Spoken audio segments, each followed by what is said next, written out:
Welcome back, Metroid fans, to the channel. And first off, I want to say thank you to everyone who came out and joined me for that live reveal of Metroid Prime 4 just a few days ago. It was truly a monumental event and probably one of the best for me personally. I was literally in shock when I saw the game running for the first time. I just couldn't believe that we were actually seeing Metroid Prime 4 in action after 7 years from its original announcement, and yeah, it looked amazing. Now, since the big gameplay trailer reveal, more awesome information and even more footage, as you're seeing here, has been discovered that I want to cover in this video, including major story details that we may now know after doing more digging into the information, also timeline clarification, and even more new hints that Metroid Prime 4 could be getting a multiplayer mode as well. So if you're as excited about Metroid Prime 4 as I am, please hit the like button and subscribe to the channel and we'll get started. So first up, let's talk about this big story of Metroid Prime 4, and from the looks of it, this could be the most interesting Metroid Prime story yet, and definitely for a sci-fi fan like me, I'm all for it if this does end up being what this information says it could be. And this information I'm going to share actually comes directly from the producer of Metroid Prime 4, Kensuke Tanabe himself, and from what was shown in the trailer, it looks like this might actually be spot on for the direction of Metroid Prime 4. Now, going all the way back to 2015, Tanabe actually had an interview with Eurogamer that a lot of people, including myself, kind of forgot about,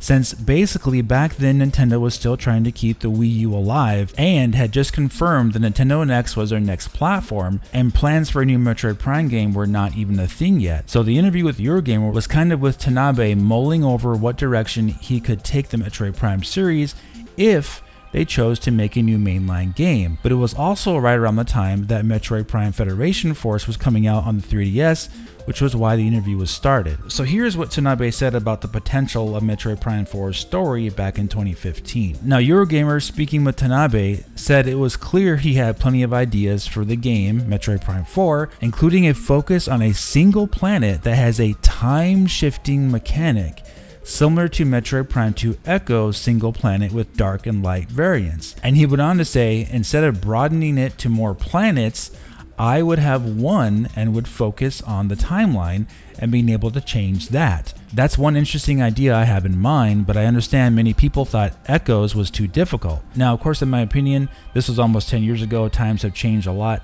I don't think many people think that Metroid Prime Echoes was too difficult. More so, it was less approachable due to that light and dark world mechanic, and having a lot of limitations early on in the dark world kind of hampered that experience a little bit for new players. But having a timeline or time change shifting mechanic, that doesn't seem that would be an exact type of way to be like Metroid Prime 2 Echoes, more so its own thing, but have kind of like a similar idea, is what he was saying. But then he goes on to say regarding the story, he says the stories of Dark Samus and Phazon are done now. He confirmed before adding that the series would still focus on other Prime series elements. Tanabe also considered the cliffhanger tease at the end of Corruption wrapped up as well. The mysterious ship that tailed Samus at the end of the game is actually a character from Metroid Prime Hunters, tying that spin-off into the main sub-series. And then he brings out that yes, it was Sylux, another hunter from Metroid Prime Hunters at the end of Metroid Prime 3. And he says, personally, I'd like to create a story centering around Sylux and Samus. So that was back in 2015, but fast forward now to 2024 and the Metroid Prime 4 gameplay trailer, it kind of looks like this story about the timeline and time travel along with Sylux and Samus just might be exactly the direction that Kensuke Tanabe is taking. We have the Metroid Prime 4 Beyond logo and title supporting this with what looks like a black hole behind the logo name. And there is a very distinct portal of light that can be seen in the trailer, which is most likely how Samus arrives in that beautifully lush forest at the end of that trailer. Now, according to scientific theory, a black hole is a region of space-time where gravity is so strong that nothing, not even light and other electromagnetic waves, is capable of possessing enough energy to escape it. Einstein's theory of general relativity predicts that a sufficiently compact mass can deform space-time to form a black hole. This black hole theory also suggests, mind you, that the strong curvature of space-time near the center of a black hole extends into the future, which is structured like a white hole or a black hole in reverse. So, Keeping that in mind about this black hole theory, the story of Metroid Prime 4, even from the little that we saw from the trailer, appears to be right in line with what Tanabe had envisioned almost 10 years ago. My personal theory is that Sylux may have a key role in using a time travel device that creates a portal or black hole to travel back and forth through time, likely with the purpose of getting more Metroids to use for increasing his power, since we know that Sylux sneaks into a Federation facility and forces a Metroid egg to hatch at the end of Federation Force. So in Metroid Prime 4, it might be that Samus's mission is to chase after Sylux through these portals, trying to stop him from destroying the past and or the future and securing the Metroids away from him so that they aren't used for evil purposes, right? Also, you might be exploring just one planet, as Tanabe said, but it's possible, like Metroid Prime 2, you'll be exploring this world in different ways. Like whereas Metroid Prime 2 had a dark world, in Metroid Prime 4 you might be exploring this world in different time periods, which could possibly dramatically change areas of the game completely depending on the timeline. And if you ever played games like Titanfall 2, for example, you know that this can have really cool effects on gameplay. And I'm not saying that you would do some kind of instant warp between time periods like Titanfall 2 does. We obviously just don't know, but certainly it would have a much larger scope of exploring one world if you are exploring, say, 3 years separated from it from one time period to the next. And I'm saying 3 years for a reason.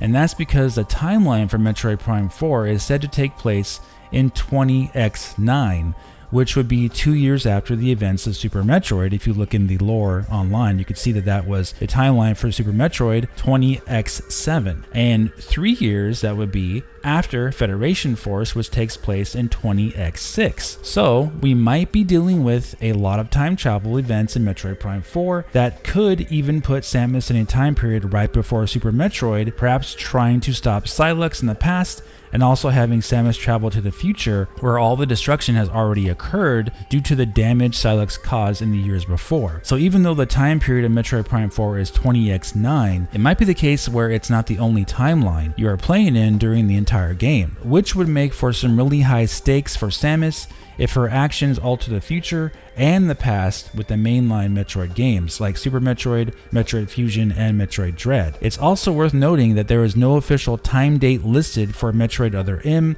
Metroid Fusion, or Metroid Dread.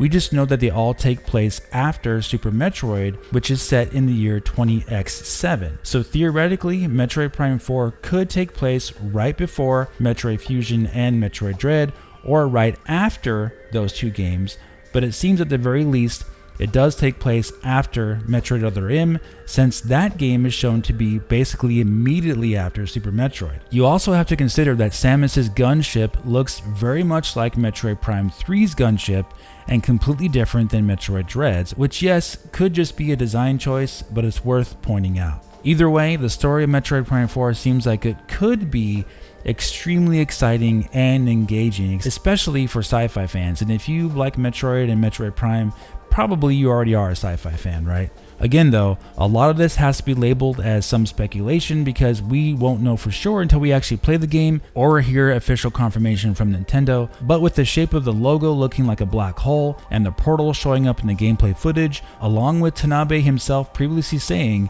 that he wanted time travel to be a thing in the next Metroid Prime game back in 2015, it leads credence to our conversation about how the story could play out.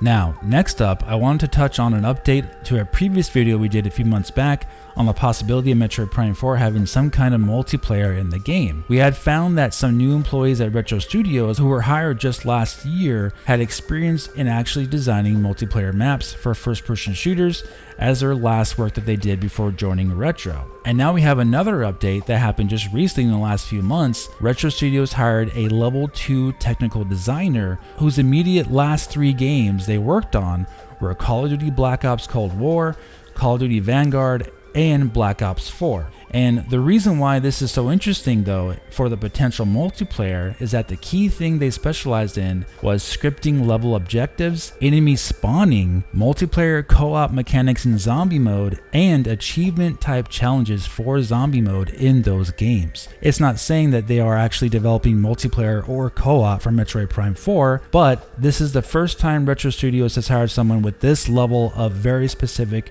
multiplayer and co-op talents to be working on Metroid Prime 4, which he confirms he's working on here in this job posting. So it's something we really should keep an eye on to see if Metroid Prime 4 does end up with some kind of online co-op, battle, or horde mode, or even just a straight up multiplayer team deathmatch kind of experience as an option. Also, I want to point out, like I've said before, multiplayer is not something that I need to have in Metroid Prime 4, but if done right, it could actually be something that gives the game a lot longer legs after you beat the campaign, and it could introduce the Metroid Prime series to a whole new section of gamers who love to just play multiplayer and online team-based shooters, which basically would not be a bad thing by any means to introduce Metroid Prime to a whole new slew of players. Alright guys, that's going to do it for this video. Please leave me a comment on all your thoughts regarding everything we discussed about Metroid Prime 4, whether it be the information about the story and the timeline, or also the multiplayer possibilities. Thank you so much for watching, and I'll talk to you very soon in the next video. Have a great day.